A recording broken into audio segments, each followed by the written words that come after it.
Hello friend, welcome back to new video. चलिए दोस्तों, जानते हैं आज के मुख्य समाचार। खास खबर है, नई जानकारी है, लेकर आए हैं आपके लिए इंपॉर्टेंट खबरें। अंत तक बने रहिएगा। चलिए शुरू करते हैं। देखिए, बात कर ले पहले खबर की तो 2 लाख आउटसोर्सिंग कर्मचारियों का वेतन बढ़ गया है। अब चपरासी को 10 की जगह पर 18,000 सैलरी मिलेगा। उत्तर प्रदेश की योगी सरकार ने आउटसोर्सिंग कर्मचारियों को जबरदस्त तोहफा दिया है। कर्मचारियों के 8 से 11,000 रुपए तक की सैलरी बढ़ा दी गई है, यानी अब उनकी तनख्वाह 16,000 हो गई है। चतुर्थ श्रेणी कर्मचारियों को लेकर तकनीकी सहायकों तक के वेतन में 8 से 11,000 रुपए तक की वृद्धि हुई है। बढ़ा हुआ वेतन अप्रैल महीने से लागू होगा। दोस्तों, एसबीआई ने दिया है करोड़ों ग्राहकों को तोहफा। एफडी पर ब्याज दरों को बढ़ा दिया है। लेटेस्ट रेट आप चेक कर सकते हैं। एसबीआई ने फिक्स डिपॉजिट की ब्याज दरों में 25 बेसिस पॉइंट यानी 0.25% की बढ़ोतरी कर दी है। यह बढ़ोतरी 3 करोड़ रुपए से ज्यादा के निवेश पर किया गया है। हालांकि 3 करोड़ रुपए से कम के डिपॉजिट पर पुरानी ब्याज दर लागू होगी। ईटी के अनुसार बढ़ी हुई नई ब्याज दरें 15 मार्च 2026 से लागू हो जाएगा। 6.50% तक का ब्याज मिलेगा। अगर आप इसमें इन्वेस्ट करते हैं तो अच्छा रिटर्न आपको मिलेगा। सीनियर सिटीजन को 7% तक का ब्याज मिलेगा। नौकरानी से शादी नहीं कर रहे, कपड़े धुलने और खाना बनाने में हाथ बटाना होगा। पति पर भड़का है सुप्रीम कोर्ट। पति क्रूरता के आधार पर पत्नी से तलाक की मांग कर रहा था। सुप्रीम कोर्ट ने कहा, पत्नी अगर घर का काम ठीक से नहीं करती है तो वह क्रूरता की कैटेगरी में नहीं आता है। अब समय बदल गया है, पति को भी इन कामों में हाथ बटाना होगा। दोस्तों, सिर्फ तेल और गैस ही नहीं, भारत की तरफ बढ़ रहा है एक और बड़ा संकट। तेजी से लगा है पीछे, सरकार के खजाने पे सेंध लगा रहा। ईरान और इजरायल के युद्ध के सबसे ज्यादा फायदा अमेरिका को हुआ है। अमेरिकी मुद्रा डॉलर एक बार फिर से मजबूती के साथ खड़ा है और बढ़ता ही जा रहा है। उसके सामने भारतीय मुद्रा पूरी तरह कमजोर नजर आ रहा है। शुक्रवार को रुपया 93.49 के रिकॉर्ड निचले स्तर पर पहुंच गया है, जिससे तेल और गैस संकट के बीच सरकार के सामने एक नई चुनौती खड़ी हो गई है। कमजोर रुपए से आयात बिल पर बोझ लगातार बढ़ना शुरू हो गया है। चुनाव के विज्ञापनों के लिए पार्टियों को सर्टिफिकेट लेना होगा। चुनाव आयोग का निर्देश है, बिना इजाजत इलेक्ट्रॉनिक या सोशल मीडिया पर ऐड जारी नहीं होगा। चुनाव आयोग ईसीआई ने आगामी विधानसभा चुनावों से पहले राजनीतिक दलों और उम्मीदवारों के लिए सख्त निर्देश जारी किया है। अब सोशल मीडिया और इलेक्ट्रॉनिक प्लेटफॉर्म पर किसी भी पॉलिटिकल ऐड पहले media certification and monitoring committee MCMC से परमिशन लेना जरूरी होगा। यूपी टेट के लिए ऑनलाइन आवेदन 27 से शुरू होगा। परीक्षा 2, 3 और 4 जुलाई को होगा। 30 लाख अभ्यर्थियों के लिए 5 वर्ष बाद यूपी में टेट एग्जाम हो रहा। यूपी टेट का शेड्यूल जारी हो गया है। 5 वर्ष बाद उत्तर प्रदेश शिक्षक पात्रता परीक्षा यूपी टेट 2026 के लिए ऑनलाइन पंजीकरण, आवेदन और शुल्क ऑनलाइन 27 मार्च से लिया जाएगा, जबकि परीक्षा 2, 3 और 4 जुलाई को आयोजित की जाएगी। उत्तर प्रदेश शिक्षा सेवा चयन आयोग प्रयागराज पहली बार यूपी टेट कराने जा रहा। नवरात्र में कुट्टू और सिंघाड़ा आटे से सावधान रहिएगा, दुकानदार भी खरीदार भी। लखनऊ में फूड डिपार्टमेंट का अलर्ट है, लापरवाही पर सख्त कार्रवाई की चेतावनी दी गई है। कुट्टू, सिंघाड़ा या फलाहारी खाद्य सामान खरीद रहे हैं तो सावधानी रखिएगा, क्योंकि अगर ये एक्सपायर वाला आप खाएंगे तो दिक्कत होगी।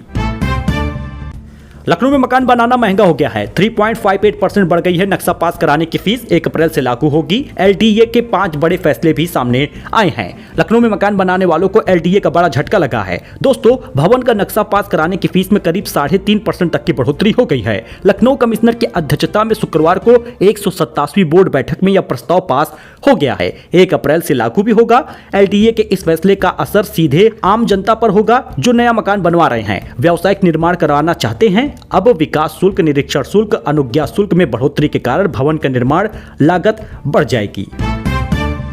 काशी लखनऊ में बारिश हुई। 23 जिलों में बारिश का अलर्ट है। झांसी में बारूद फैक्ट्री पर बिजली गिरी है। जोरदार धमाका हुआ, 1 लोगों की जान चली गई। यूपी में शनिवार को लगातार दूसरे दिन बारिश का दौर जारी रहा और आज रविवार को भी भारी बारिश का अलर्ट है। लखनऊ और वाराणसी में रात भर रुक रुक कर बारिश हुई है। गोरखपुर, जालौन समेत 10 शहरों में सुबह से ही कहीं पर तेज तो कहीं पर हल्की बूंदाबांदी हो रही। ठंडी हवाएं चल रही। आगरा, मथुरा, मेरठ, अलीगढ़ समेत कई जिलों में कोहरा छाया है। शनिवार को 23 जिलों में बारिश का अलर्ट जारी हुआ है और रविवार को भी 24 जिलों में बारिश का अलर्ट है। पिछले 24 घंटे में अयोध्या, बाराबंकी, सीतापुर समेत 25 जिलों में आंधी के साथ बारिश हुई है।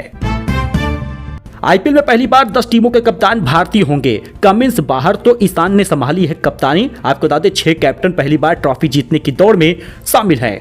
आईपीएल के 19 साल के इतिहास में पहली बार ऐसा हो रहा है जब सभी 10 टीमों के कप्तान भारतीय होंगे, क्योंकि सनराइजर हैदराबाद के नियमित कप्तान पैट कमिंस चोटिल हैं। चोट से उभरने में समय लगेगा। ईशान किशन को कप्तान बनाया गया है। फ्लाइट सीटों पर एक्स्ट्रा चार्ज न लगाने के फैसले का विरोध हो रहा। एयरलाइंस बोली मजबूरन किराया बढ़ाना पड़ेगा। केंद्र का आदेश है 60% सीटें बिना एक्स्ट्रा चार्ज के बुक होंगी। इंडिगो, एयर इंडिया और स्पाइस जेट में फ्लाइट की 60% सीटों पर एक्स्ट्रा चार्ज न वसूलने से सरकार के फैसले का विरोध हो रहा। एयरलाइंस का कहना है कि इस कदम से उन्हें अपनी खोई हुई कमाई की भरपाई के लिए हवाई किराया बढ़ाने पर मजबूर होना पड़ेगा।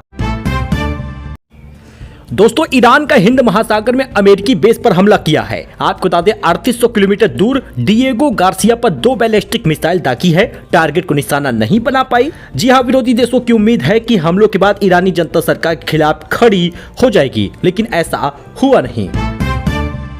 सोना इस हफ्ते 11,000 रुपए सस्ता हुआ है। 1,47,000 पे आ गया। चांदी 28,000 रुपए दाम गिर गए, 2,32,000 पे पहुंचे हैं। डॉलर की डिमांड बढ़ने से दाम गिरे हैं।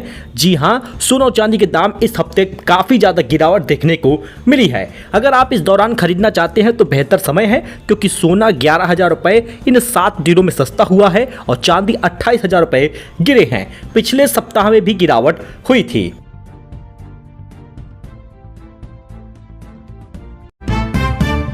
अमेरिका की ईरानी तेल खरीद पर 30 दिन की छूट हो गई है। आपको बता दें ग्लोबल मार्केट में 14 करोड़ बैरल तेल आएगा। भारत में पेट्रोल डीजल के दाम स्थिर रहेंगे। ट्रंप प्रशासन ने ईरानी तेल की खरीद पर प्रतिबंधों में 30 दिन की छूट दी है। ये छूट केवल समुद्र में मौजूद ईरानी तेल के टैंकरों की खरीद के लिए है। अमेरिकी ट्रेजरी मिनिस्टर स्कॉट बेसेंट ने इसकी घोषणा की है।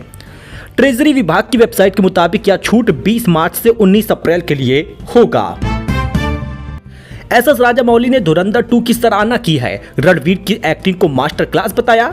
आदित्य धर की कहानी और साहस की प्रशंसा की है। बॉलीवुड की चर्चित स्पाई थ्रिलर धुरंधर 2 को रिलीज होते ही कुछ ही दिनों में फिल्म उद्योग के शीर्ष हस्तियों से शानदार प्रतिक्रियाएं मिल रही हैं। अब तक की सबसे बड़ी प्रतिक्रियाओं में से एक आई है दक्षिण के सुपरहिट डायरेक्टर एस.एस. राजामौली से। जी हां, इन्होंने कहा कि सच में धुरंधर 2 काबिल तारीफ है। टीम इंडिया जून में आयरलैंड दौरे पर जाएगी। 2 मैचों की T20 सीरीज खेलेगी। 8 साल में चौथा दौरा होगा। भारत की फुल स्ट्रेंथ टीम अप्रैल दौरे पर जाएगी, जहां दोनों टीमों के बीच 2 मैचों की T20 इंटरनेशनल सीरीज खेली जानी है। बीसीसीआई ने इस दौरे का शेड्यूल शनिवार को घोषित कर दिया है। पीपीएफ सुकन्या में जमा करिए मिनिमम अमाउंट। ऑफिस में इन्वेस्टमेंट प्रूफ जमा करिए। 31 मार्च तक निपटा लीजिए 5 काम, क्योंकि इससे आपका नुकसान नहीं होगा। पीपीएफ सुकन्या में जमा कर दीजिएगा मिनिमम अमाउंट। पीपीएफ और एसएसवाई में पैसे नहीं डाले जाने पर यह अकाउंट इनएक्टिव यानी बंद हो सकते हैं। टैक्स सेविंग इन्वेस्टमेंट 31 मार्च तक इसका लास्ट डेट है। PPF, time deposit, Sukanya scheme जैसे कई ऐसी स्कीम होती हैं जिनमें निवेश करना समय के साथ जरूरी है। Senior citizen saving scheme, Sukanya Samriddhi Yojana, public provident fund, अगर इनमें से कोई भी चीज अगर आपका है तो आप उसमें 31 मार्च से पहले पैसा जमा कर दें। ऑफिस में जमा करने होंगे इन्वेस्टमेंट प्रूफ और हेल्थ इंश्योरेंस प्रीमियम पर 75,000 तक की छूट रहेगी। भारत बिना आमने सामने की जंग की तैयारी कर रहा है। अनंत शस्त्र समेत 6 प्रोजेक्ट पर काम शुरू हुआ है। सरकार इस पे 2 लाख करोड़ से ज्यादा का खर्च कर रही है। वही दोस्तों, लोकल सर्विस का दावा है कि 20% लोग सिलेंडर ब्लैक में खरीद रहे हैं। 4,000 तक ज्यादा देना पड़ रहा है। 68% घरों में समय तक नहीं पहुंच पा रहा है सिलेंडर। जी हाँ दोस्तों, रसोई गैस की कमी के कारण देश में सिलेंडर की कालाबाजारी बढ़ गई है। अब यही कारण है कि गैस की कमी और डिलीवरी में देरी की वजह से देश के करीब 20% परिवारों को ब्लैक में सिलेंडर खरीदना पड़ रहा है। इसके लिए लोगों को एक घरेलू सिलेंडर के 4,000 रुपए तक देने पड़ रहे हैं। यह दावा Indian survey of research firm local service की ओर से दिया गया है। रिपोर्ट में बताया गया है। रिपोर्ट के मुताबिक ब्लैक में सिलेंडर लेने वालों की संख्या पिछले हफ्तों में मुकाबले 6% बढ़ गई है। सर्वे में सामने आया है कि इस हफ्ते 68% भारतीय घरों को गैस डिलीवरी में देरी का सामना करना पड़ा। सो दोस्तों, ये छोटा अपडेट था, नई जानकारी थी, लेटेस्ट न्यूज था जो आपके लिए लेकर आए थे। आई होप कि आपको ये पसंद आया हो। वीडियो पसंद आया हो तो लाइक करें, चैनल को सब्सक्राइब करें, सपोर्ट करें। ऐसे ही डेली न्यूज के लिए मिलते रहे अपडेट में नई जानकारी के साथ। फिलहाल के लिए इतना ही। धन्यवाद।